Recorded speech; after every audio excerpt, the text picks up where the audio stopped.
Hi guys, Dr. Chloe Koskinen here from Mobility Doc. Today what we're going to do is a triplet of exercises. So we're going to choose 3 exercises, one to improve flexibility, one to improve stability, one to improve strength, and this is going to be focused mostly on the upper body. But of course, when we talk about upper body, we also need to mention the core as well, so you'll get some of that integrated in there too.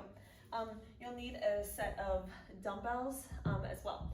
So we're going to go over 3 different exercises. I'll talk you guys through it as we go. If you want a more in-depth look at this, then make sure to check out the YouTube, the Mobility Doc YouTube, because I give a little bit more explanation for all of the exercises. So we're going to start first with the seated shoulder extension stretch, then we're going to do scapular push-ups, and then we're going to do a bridge plus a floor press. All right, let's get started. We'll start first with the seated shoulder extension stretch. In 3, 2, 1, go. So we're gonna do this seated shoulder extension stretch for 50 seconds. So my fingertips are pointing back toward me. I'm gonna lift my chest up as much as I can and then walk my hips forward. I'm really focusing on making sure that as I point my fingertips back, that I'm not letting my biceps turn in toward each other. I'm really trying to focus on making sure that I'm lifting the chest up. My biceps are pointing toward my feet, and my elbows are coming in toward each other without bringing my shoulders up toward my ears. When you start feeling a little more flexible, then you can walk yourself forward a little bit more. I'm keeping my elbows slightly bent because it's really helpful for getting a little bit more of a bicep stretch for me, versus if I straighten my elbows, then a lot of times I just feel it in my elbows, but everyone's a little bit different. We'll go through some other modifications as we go. So next thing is scap push-ups. You're gonna come in a push-up position and you're going to press through the ground. So you're gonna start right now in a plank position, and you're going to press your hands into the ground, come back to neutral. Press your hands into the ground, come back to neutral. So you'll feel your shoulder blades moving on the side of the rib cage. That will be really helpful for making sure that you're activating the serratus muscle that's underneath the shoulder blade. Now, we're gonna be doing this for 50 seconds. So over this period of time, this will probably get tired, but this is a perfect way to improve some of your shoulder stability, because what happens is these muscles get tired, and then this is where we start to lose form. We only have a few more seconds. Really make sure that you're not then dumping into your shoulders, so you're only coming back to that neutral position. Good, and now grab your dumbbells. We're gonna do a bridge plus a press. So you're gonna go in a bridge position. You're going to lift up into a bridge as you press your elbows straight. So back and forth just like this. So press the elbows straight, squeeze those glutes. I'm trying to make sure that when I do this bridge that I'm not pushing my knees out to the side. I want to this whole time. Just make sure that I'm staying in one line. So if you push your knees out to the side, what that means is that you're starting to compensate with other muscles in the hip, and you could run into some issues. The other thing is that I'm making sure that I'm keeping my spine stable. So I'm not rounding my back, not tucking my pelvis, I'm not overly tilting my pelvis. I'm keeping my spine and my pelvis as one unit. Good, and now we're going back to the seated shoulder extension stretch. This time when we do it, I'm going to do it with my fingertips pointing out to the side. So fingertips pointing out to the side, lift your chest up, and then come forward. Make sure that the elbows are pointing back, lift your chest up, press the whole hand into the ground. Make sure that the whole hand is spread as much as you can.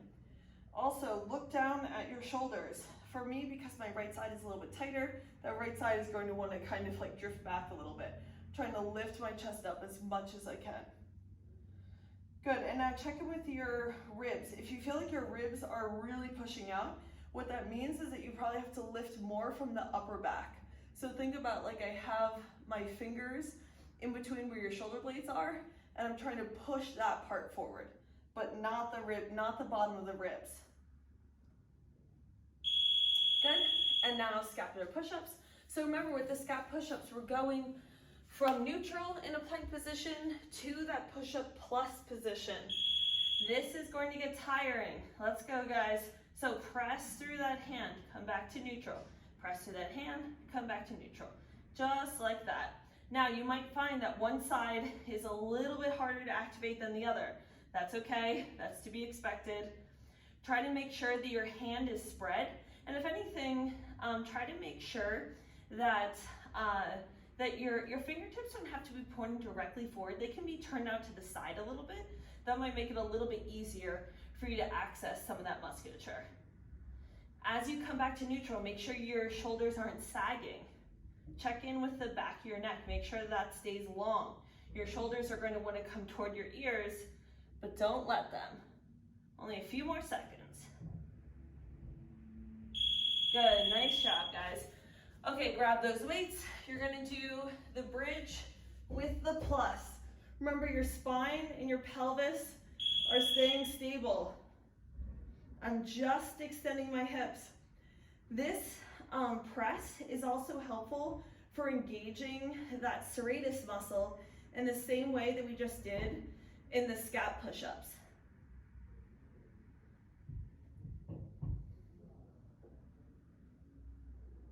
Good, so keep your chest lifted without flaring the bottom ribs. So we're not tucking the pelvis, so we're not like flattening the back, but we're also not letting the bottom of the ribs shift forward either. It's like just a matter of finding that neutral. It's like Goldilocks. You need a little bit of a tuck, but not too much. You need a little bit of a tilt, but not too much. Good, set those weights to the side. One more time through with all the exercises.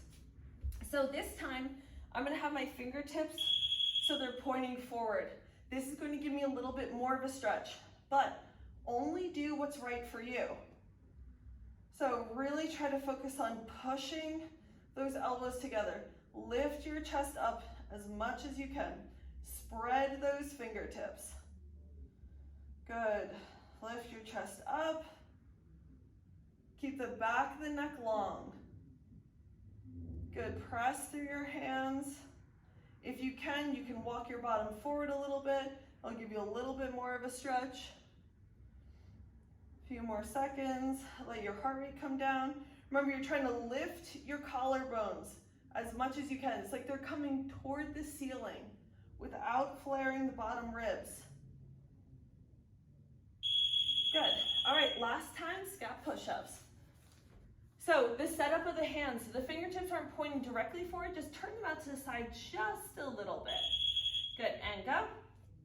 So the most important thing is not to keep moving, it's to make sure that you maintain a good plank position. So if you feel like your butt's starting to lift up or it's dragging too much, then just hold that plank position, because it's more important to reinforce a good position than to try to move within a bad position.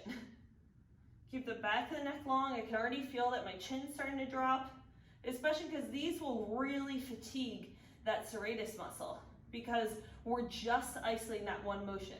That's the whole point of the triplet, is that we're purposely trying to isolate one muscle to make sure that it's activating the way that we need it to.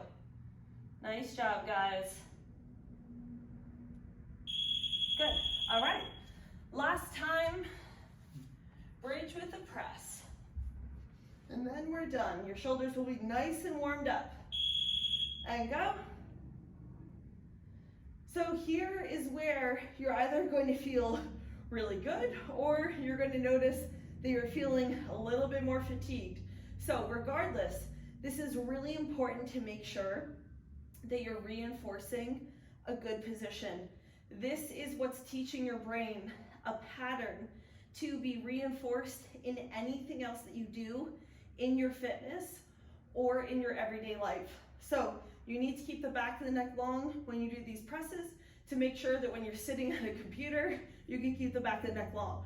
Or when you're running a race, that you're not letting your chin jut forward, because then that will compromise your breathing pattern. This is reinforcing all of that positioning. Good job. Nice work, guys. All right, make sure to check out all of the triplet videos on YouTube. We have some that are just for flexibility, and then we have some that are like these that are really good primer motions. So make sure to subscribe and share with your friends. Thanks, guys.